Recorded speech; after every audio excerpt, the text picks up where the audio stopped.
Well, well, well, what do we have here? Some lucky male or female sled decided to show up.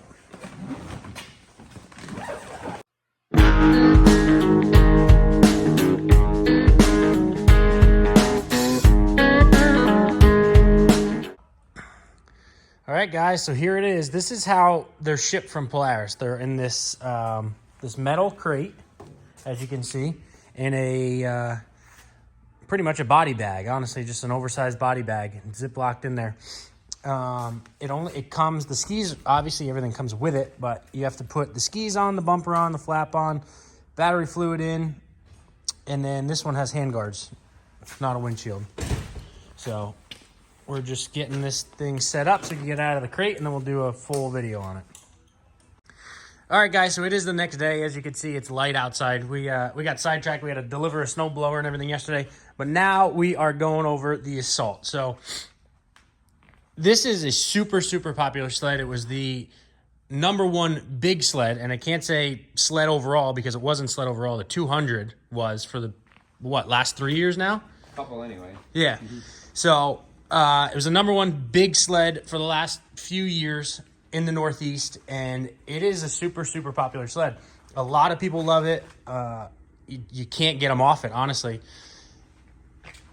It's not super, super different compared to an Indy or an XC or a VR1 or the XCRs. It's not totally different. It is the same baseline of a sled. It's just, you know, it has its perks. This is their Polaris's crossover sled. So on trail, off trail. They give you like a percentage, like a 80% on trail or off trail, or it's just really their 50-50 sled. Yeah, this is definitely a 50-50 because plenty of people buy them for just trail riding. Yeah. And or the guy that thinks he's going to do half and half. It's just that good. Yeah, and like I said, the guys that are on it absolutely love it. So differences is kind of what we're going to touch on, you know, what's different about this sled compared to any other sled. And like I said earlier, there's not a ton, but there is some characteristics, which Bruce is going to get into, of what we have kind of going on here. Yeah, I mean, on the Assault, you know, the front of the sled, so basically from your feet forward, the snowmobile is very, very similar. You know, you're between the width of the sled, the A-arms, the shocks on this are a 2-inch shock, so it does have the larger diameter shock velocity than they do on a VR1 or an XC. So that is one thing that's different on an Assault.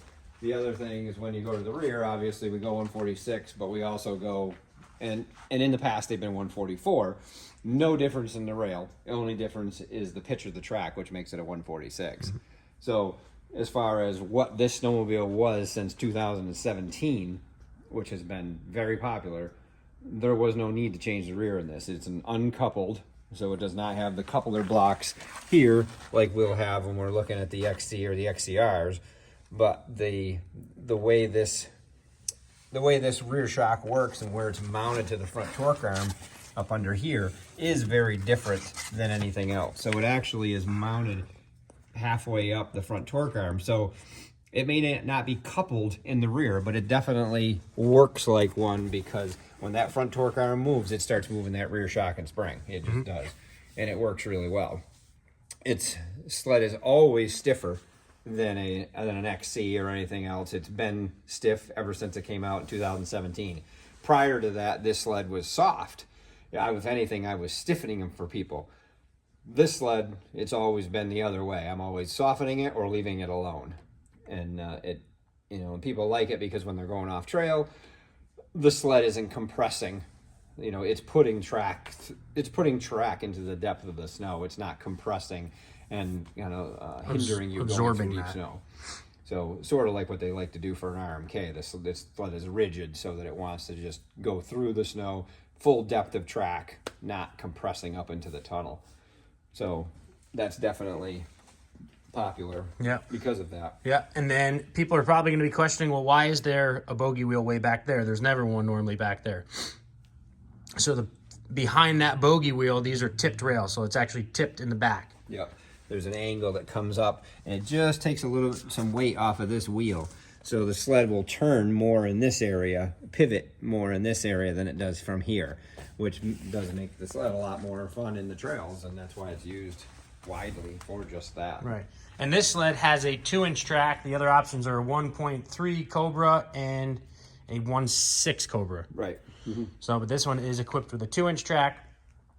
This is a Lucky Lady sled that her Matryx Assault did come in. Back up front, these are 100-pound springs when VR1s and XCs are coming with 80-pound springs, correct? 80s, yeah. And then you just have your one, your one adjuster knob, your compression knob. You don't have a high speed, low speed on these. The riser, I believe, is a little bit taller. Yep, riser is taller, about an inch.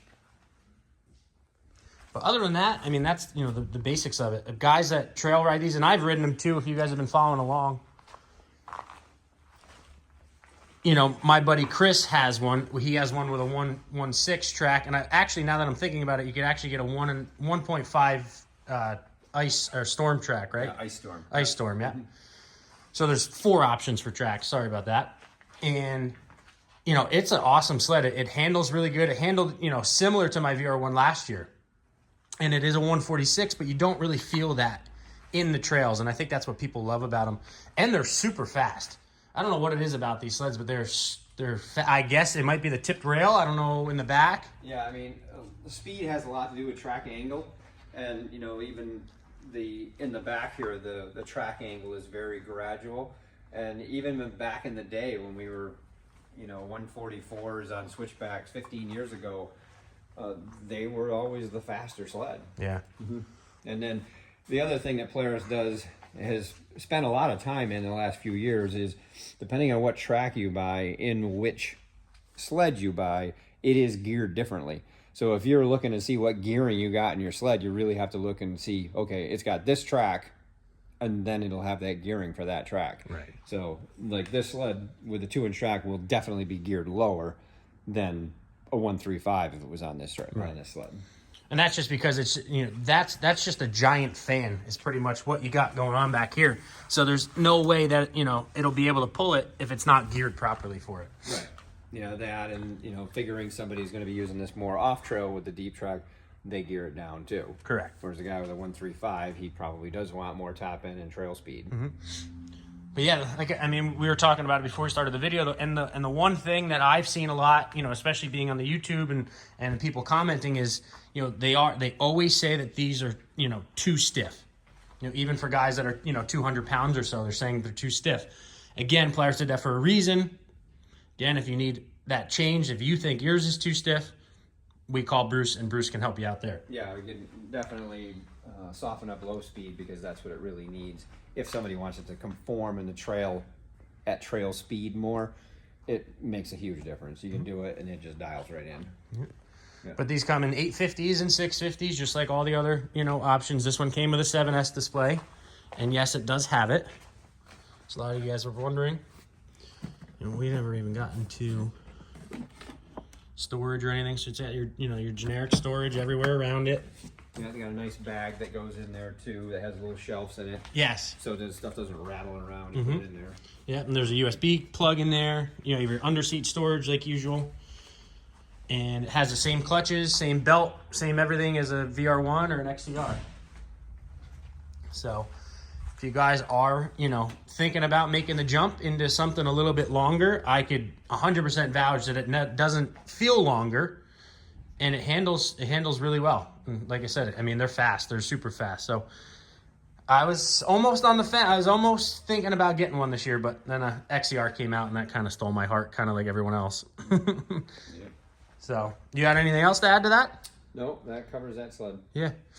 So, Polaris Matryx Assault. Like I said, some lucky lady has her sled in and is going to be, ready to hit the snow once it starts snowing. So, that's going to do it for this video, guys. As always, make sure to like, make sure to subscribe, and we'll see you guys in the next one.